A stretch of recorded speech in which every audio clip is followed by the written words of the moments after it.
कहानी का नाम है बौज। कविता अपने माता पिता की बहुत लाडली थी। 3 बड़े भाइयों की बहन थी। कोई भी चीज़ मांगने पर उसी वक्त सामने हाजिर हो जाती। पूरे घर में रौब था उसका। पूरे परिवार और नौकरों पर राजकुमारी की तरह हुक्म चलाती थी कविता। स्कूल में भी पूरा रौब था उसका। बड़े घर की लाडली जो थी वह। ऐसे ही उसने कॉलेज में दाखिला लिया।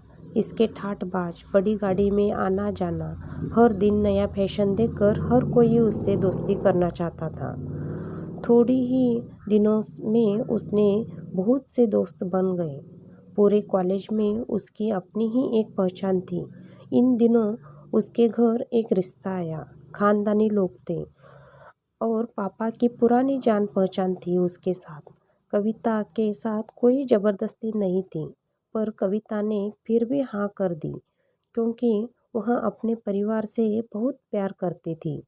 वह जानती थी कि वह लोग उसका अच्छा ही सोचेंगे। लड़के का नाम राज था। राज काफ़ी पढ़ा लिखा और समझदार लड़का था। ससुराल वाले भी बहुत अच्छे थे। ससुराल में कविता की जगह वैसे ही थी जैसे कि मायके में। कोई भी कार्य कविता की सलाह के बिना नहीं होता था। सबकी लाडली बहू बन गई थी वह। फिर उसके घर एक बेटे का जन्म हुआ। राहुल कविता को जान से प्यारा था। पोता पाकर ससुराल वाले तो फूले नहीं समाते थे। कविता कभी कभी सोचती कि उसकी किस्मत कितनी अच्छी है। उसका हर अपना उसे कितना प्यार करता है। चाहे जीवन में कैसा भी समय आए, मेरे अपने हमेशा मेरे साथ हैं। मैं कभी अकेली नहीं हो सकती। कितनी खुशकिस्मत हूँ मैं। पर शायद कविता की खुशियों को उसकी अपनी ही नज़र लग गई थी। एक दिन वह मायके जाने की जिद कर बैठी। राज को बहुत काम था, लेकिन वह फिर भी उसे ले गया। रास्ते में उनकी गाड़ी अन्य गाड़ी से टकरा गई।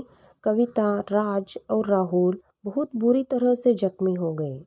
काफ़ी दिनों के इलाज के बाद राज और राहुल तो ठीक हो गए, लेकिन कविता पूरी तरह ठीक ना हो सकी। सर पर चोट लगने के कारण वह अपनी आँखों की रोशनी खो बैठी। अब कविता की किस्मत जैसे उल्टे पाँव चलने लगी। मायके वाले कुछ दिनों तक उसे मिलने आते रहे, फिर कभी कभार फ़ोन ही करके पूछ लेते कि अब कैसी हो। धीरे धीरे ये सिलसिला भी कम हो गया। ससुराल वालों की सहानुभूति भी कम होने लगी।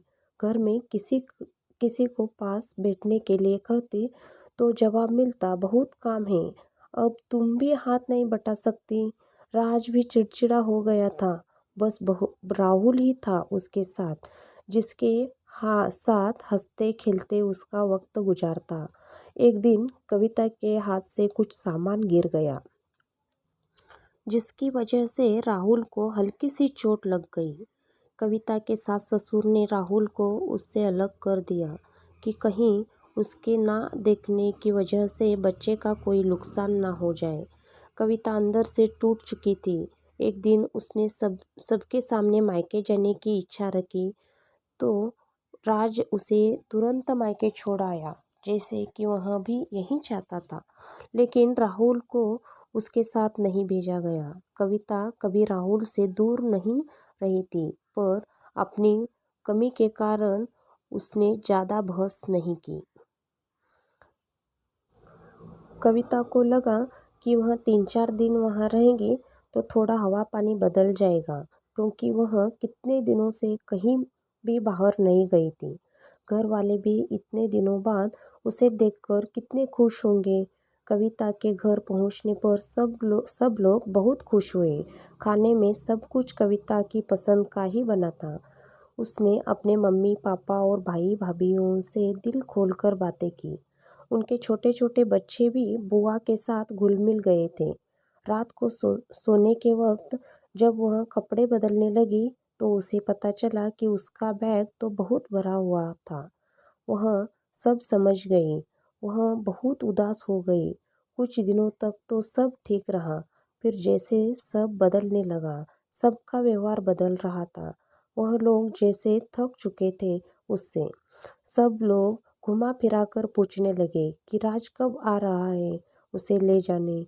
वह बहाना बना देती, जबकि वह जानती थी कि उस घर में अब उसके लिए कोई जगह नहीं। कविता से चलते वक्त कुछ ना कुछ नुकसान हो जाता। थोड़ी बहुत टोका टाकी उसे सुनाई देती, वह टाल देती। एक दिन उसके हाथ से लगकर एक कीमती फूलदानी टूट गया। छोटी भाभी ने बहुत हंगामा मचाया। कविता के माता पिता रोज रोज के झमेलों से तंग आ रहे थे। उन्होंने राज को खुद से फोन कर दिया। राज कविता को अपने घर ले गया। कविता को अपने परिवार वालों से ये उम्मीद ना थी। जिस कविता के कहे बिना घर में एक पत्ता भी नहीं हिलता था, उस घर के लिए वह अब बोझ बन चुकी थी।